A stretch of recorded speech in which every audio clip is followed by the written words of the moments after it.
Good afternoon guys, shoutout lang tayo ng Airsoft Pistol WA Glock 17. Shoutout po pala natin si Sir Ethan Jacob. Ayan, Glock 17 Airsoft Pistol. This is made in Taiwan.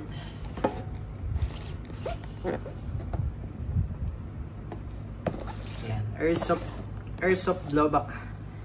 Gas blowback Airsoft. So ito po ay plastic ball ang bala. So, wala siya naka-indicate na Airsoft. Sana Airsoft. Yan. Gas blowback Airsoft pistol. So, kapag Airsoft po, ang bala niya ay plastic. So, ito yung bala. So, ito kasama na po ito sa package. Gerbrand. 0.23 grams. 4,000 shots po yan. Ayan. Ang diameter 5.95 plus minus 0.01 mm. Designed for IPSC Airsoft. Ayan. So ito yung bala niya. Ito yung tinatawag nating projectile. Ito naman po yung gas. Ito po yung pop dyno. Ayan. So, ito po yung number 12. Meron kasing 14 nito. Yung white yung packaging niya. Yung bote niya is white. Yun naman ay power up. So, pwede rin siya sa ating unit. Pero ito yung standard kasi to. Mas maganda standard para safe. And then, kasama na rin po ito sa package. Ito naman po yung kanyang propellant. And this is the silicone oil. So, ang purpose na to para dun sa mga o-ring, sa slide, sa mga metal parts. Ito yun. Okay, so this is the Glock 17 Gen 5 All Lock. Ito yung brand. Ito yung model. Ito yung series. Gen 5 Generation 5 series. Color black. With tactical new series. Let's open the box. Again, shout out kay Sir Ethan Jacob. Ayan. So ito yung kanyang owner's manual. So ganyan na yung bago. Release. Scan na lang. Ito naman yung back strap. 2 back straps. Mamaya ipapaliwanag natin kung saan po ito kinakabit. Ito naman po yung lock sa backstrap. And this is the magazine. Metal magazine po ito, no? Yan, metal. Itong base pad niya, plastic yan.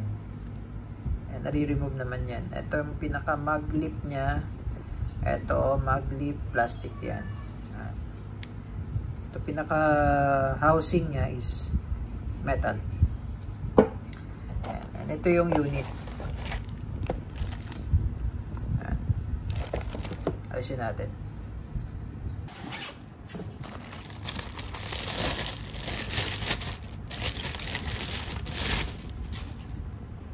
Ganda niya, oh. Saktong-sakto lang sa kamay ko. Pagka medyo malaking tao, medyo malaki yung kamay, yun, pwede nyo pong ilagay yung backstrap. Kung medyo naliliitan kayo sa grip, ito yung purpose nun, yung backstrap. Ayan, lagay nyo lang siya dyan. Kasi naglalak to eh. Ayan. So medyo lumapad siya. Ayan, tapos pwede namang hindi ilagay yung lock, pero para hindi siya malaglag, ilalagay nyo. So bali yung lock na yan, lock kasi yan dito sa may assembly. So kailangan pag tinanggal nyo yan, susundutin lang naman siya, tapos sugot. Kailangan pag tinanggal nyo yan at in-install nyo tong backstrap, so kailangan nyo pong ilagay ito. Itong isa. Ito po. Itong mahaba na to, extra lang po yan. Just in case na mawala, extra, puputulin nyo lang yan. So, siguro mga 2 extra pa. Okay. So, 2 kang extra. So yun po yung back strap. Ayan. So ayan, may mga langis pa, oh. Brand new po yan, Glock 17 Gen 5. So si WE, yung bagong series niya, bagong release, walang markings sa slide, sa grip lang meron. And WE, so ito yung markings niya lang dito sa may barrel. Ayan. Dito naman, made in Taiwan, WE Tactical gas blowback system. Ayan. Ito sticker lang po yan, so nare-remove yan. Tapos meron siyang rail for accessories. So po pwede kayo ditong maglagay ng flashlight. Pwede rin yung laser. Ayan. So babagay dito flashlight. Flashlight, mas maganda flashlight. Ayan. Ganda ng sight niya. Ayan. Tapos nababaklas siya. Nababaklas yung slide kasi blowback siya. Ayan. Blowback. Blowback yan. Ayan. Ito yung kanyang trigger safety. Ito naman manual safety. Ayan. Manual safety. Yan. Pag isi-save mo. Yan. So kailangan ikasama mo muna bago mo siya mapihit. Hindi mo siya mapipihit pag nakarest siya. Pagka nakarest yan, hindi mo siya mapipihit eh. Tigas. Yan. So kailangan ikasama siya. Yan, ikasama. Pagka isi-save mo, pero ito bihira lang ginagamit. Medyo kasi matigas. So kailangan may kuko ka dyan kapag isi-save mo. Yan. So yun, babaklasin natin yung slide. Lalagyan po natin ng oil, silicone oil. Pero hindi ko nababawasan yung oil, gagamit ako ng yung ginagamit kong oil. Okay, so pagbabaklas naman ng slide, make sure po na walang magazine. So always remove the magazine muna kasi pag may magazine kakalang yan. So kailangan walang magazine, tapos ikakasan nyo po. Isang beses lang, kakasan nyo po. And then ito po ang tawag dyan, yan. Ito po yan. Disassembly latch po yan. Yan. Sa mga Glock, meron yan.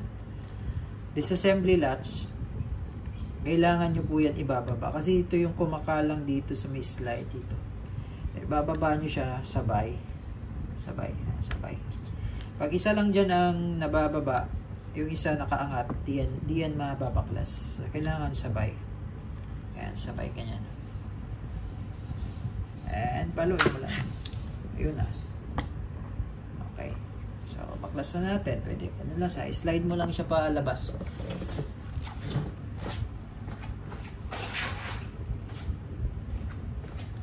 So, ito po yung nilalagyan ko dyan ng silicone oil. Ayan, silicone oil. Ito part na to. Itong part na to. Ayan, itong part na to.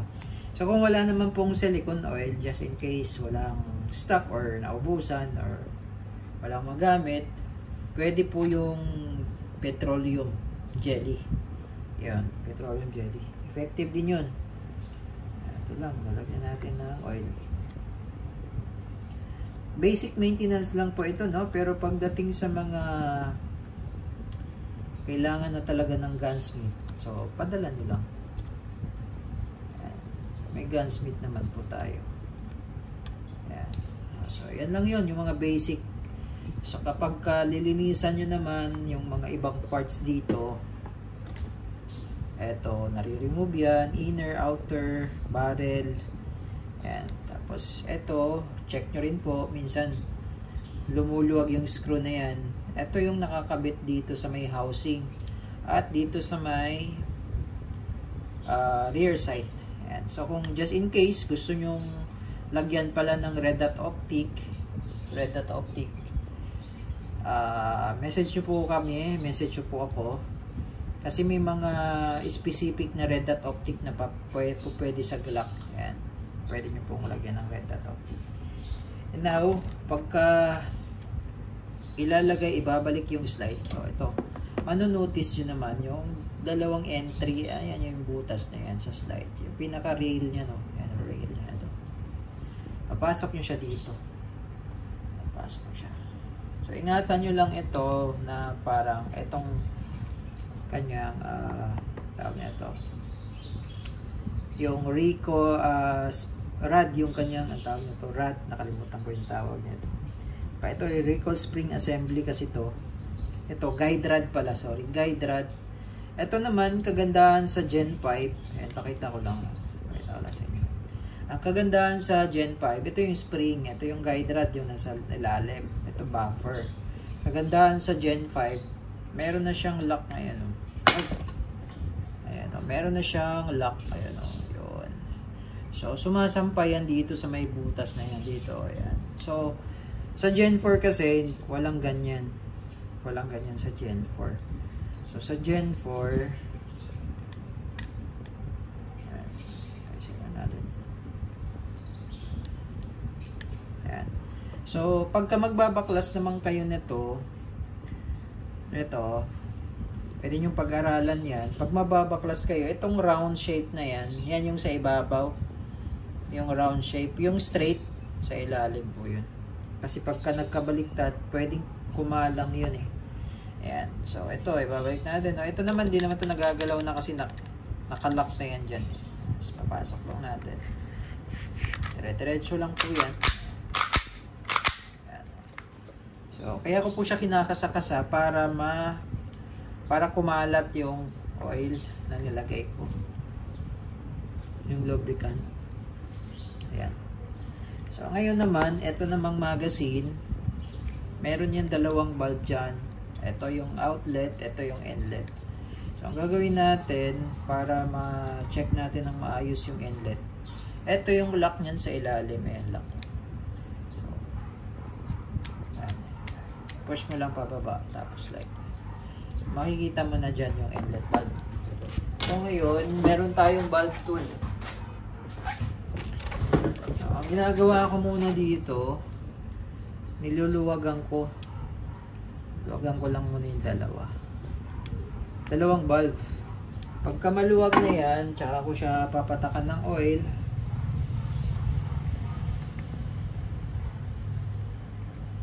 Kasi para mag-absorb yung oil sa loob. Kasi may mga o-ring yan sa likod.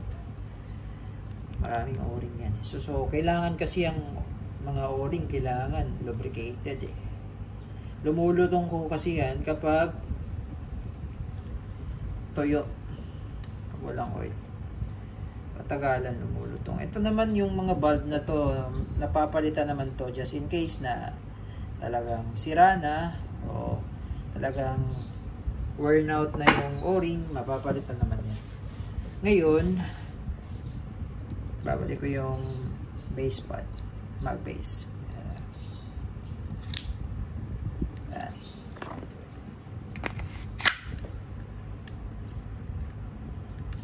Okay. So, ito naman, paglo-load naman ng gas pala, sa gas, ito yung gas. So, check natin yung gas kasi minsan kasi may mga tangke na hindi nagkakarga. So, ito, i-check natin. So, ito yung nozzle. Ito yung inlet. Dito tayo magkakarga. So, inverted position lang po, no? Kailangan yung magazine na sa ilalim ng gas. So, huwag nyo pong paganyan karga. Pag kailangan patiwarik yung karga. Ayan. Ayan, sentro mo lang siya dyan. Tapos, kailangan mo lang 3 to 5 seconds. Ayan. 5 seconds lang. Then, kapag wala ng gas, mahina na. Tapos ito, pagka continuous, halimbawa continuous ang gamit, naturally, lumalamig yung magazine. Malamig siya. So, usually, kapag wala ng bala, naglalak siya. Di ba? Naglalak. Ayan, naglalak. Pero, kapag malamig ang magazine, take note po, no? Kasi may mga nagtatanong din sa amin dito. Wala na pong bala, hindi po naglalak yung slide. Baka kasi yung magazine malamig. So, possible, yun ang dahilan. So, pag malamig ang magazine, minsan hindi naglalak yung slide. So, that's normal. Okay. So, ang gagawin nyo lang, pahinga yung magazine or bibili kayo ng extra mag para tuloy-tuloy. Lumalamig kasi ito dahil sa gas na kinakarga natin. So, baliktad dun sa real steel, dun sa totoong baril. Yung baril, umiinit yung barrel. Umiinit. No? Yung barrel, yung slide. Ito, lumalamig. Ayan. Okay, so testing. Ito naman, yung sa Glock, kailangan medyo lakasan nyo lang yung pagsalpak, no? Kasi, madalas, nahuhulog yung magazine kapag medyo mahina. Ganda gamitin. Okay, so, may gas na to, no? Load tayo ng BBs. So, sa ngayon, hindi natin siya mako-chronograph testing kasi may problem yung ating chrono. So, test na lang natin yung accuracy. So, load tayo BBs. 24 plus 1 pala to. Capacity ng magazine. Pero recommended load ko lang po nito 15 or 12. Para yung spring hindi agad lalambot. Ilan ba to? 2, 4, 6, 8, 10, 13. So 13. Tama lang yung load na yan, 13. Okay. Testing. Okay, testing.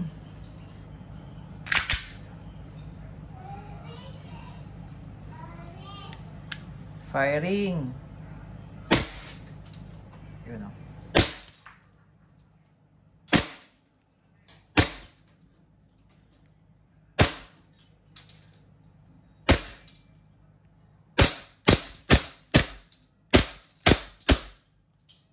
So, pag wala na siyang bala, ayan, nag-open slide. So, yun nga, pagka malamig magazine, possible hindi siya maglalak. Natural yan.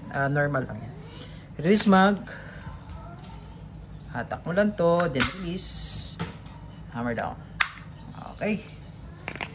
So, again, this is the WE Glock 17 Gen 5 Airsoft Pistol.